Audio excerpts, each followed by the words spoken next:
On this YouTube channel, I try to do videos that covers a wide variety of topics related to living life with a spinal cord injury. However, one of the topics that I can't cover is putting on makeup because I don't put on makeup. Fortunately, one of my viewers named Brenda wanted one of her videos to be featured on my YouTube channel, and Brenda is a C5 quadriplegic, so I looked through her videos and I found this video of her putting on makeup, and it shows how she puts on makeup, and she shows the different adaptations that she uses to put on the makeup. Down in the description box below will be a link to her YouTube channel where you can check out her other videos, and if you are interested in having one of your videos featured on my YouTube channel, be sure to message me. Hi everyone. Since most of you most likely don't know me, my name is Brenda. I'm a C5 complete quadriplegic, which means I'm paralyzed chest down, and I do not have any hand function at all, so I cannot control my wrist or the movement of my fingers. But I would like to show you how I can still get my makeup done using adaptive devices. So right now I'm just prepping my face with two face primer. And as you'll see in a second, I'll be using a wrist splint. I got this off of Amazon, but you can also find it at the dollar store, as long as it prevents your wrist from dropping. And I'll be using this adaptive tool. It was 3D printed for me at the Walter Reed National Military Center. And I also had some other ones printed out for me at the Hunter Holmes McGuire Richmond VA. So what this allows me to do is that it holds the brush for me, and it allows me to insert it into the hole of the thumb in order to keep it in place so I can apply my makeup. As you can see, I still do need a little bit of assistance. But the most important part is that I can at least switch out the brushes on my own, and it allows me to be more independent, and it allows me to ask for less help, less often.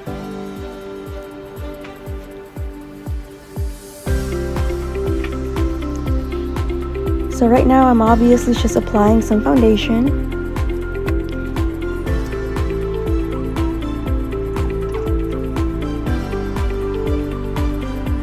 It's not always easy to place it back in its place. So I gotta make sure, in order to prevent the brush holder from dropping, that I place something heavy in it, just anything that weighs a couple of pounds in order to keep it in place.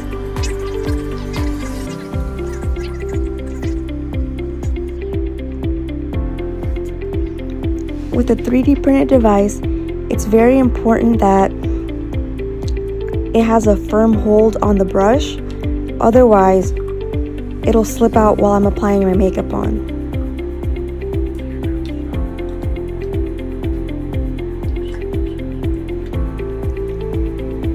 I had different styles of the 3D adaptive tools printed out for me, kind of as a trial to see which design works better for me.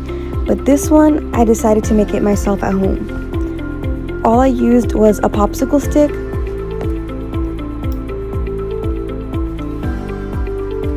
and I also used Velcro and super glue. The only bad thing about the homemade tools is for the fact that it's Velcro, they all get stuck together. So when I try to pull it out of the brush holder, it's difficult as they all stuck together. But right now, since I only have a couple brushes in there, not that many, it's a little bit easier.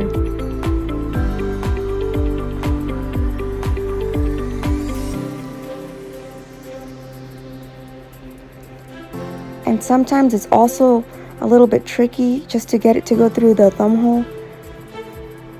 So it might take some time, but practice makes perfect. And as you can see, I still have to wipe some of the makeup off because I'm not that good at applying it yet.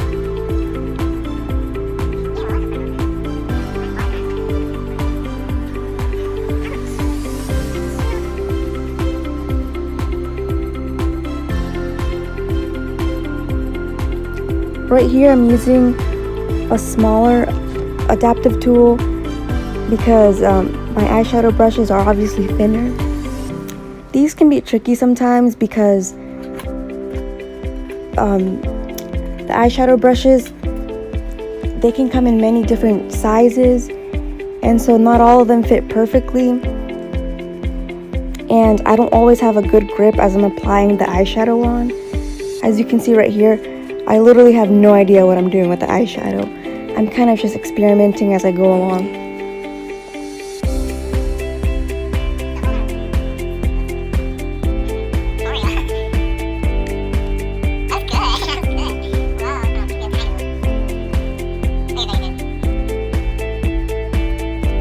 Here, I'm not using an adaptive tool at all for this one.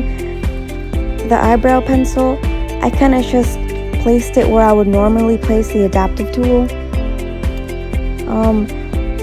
The hand split that I bought, this one's the one I got on Amazon. It came with a little Velcro strap around the thumb area in order to adjust the thickness of it.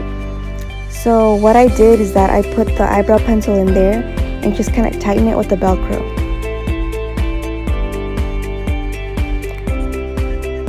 And here are the final results. It's not perfect at all, but it's something that I did on my own. Something that I thought I would never be able to do on my own. Alright, so hopefully you enjoyed the video and it showed you that you can put on makeup yourself as a C5 quadriplegic. And if you did enjoy the video, be sure to click the link down in the description box below to where you can check out Brenda's other videos. And once again, if you are interested in having one of your videos featured on my YouTube channel, be sure to message me.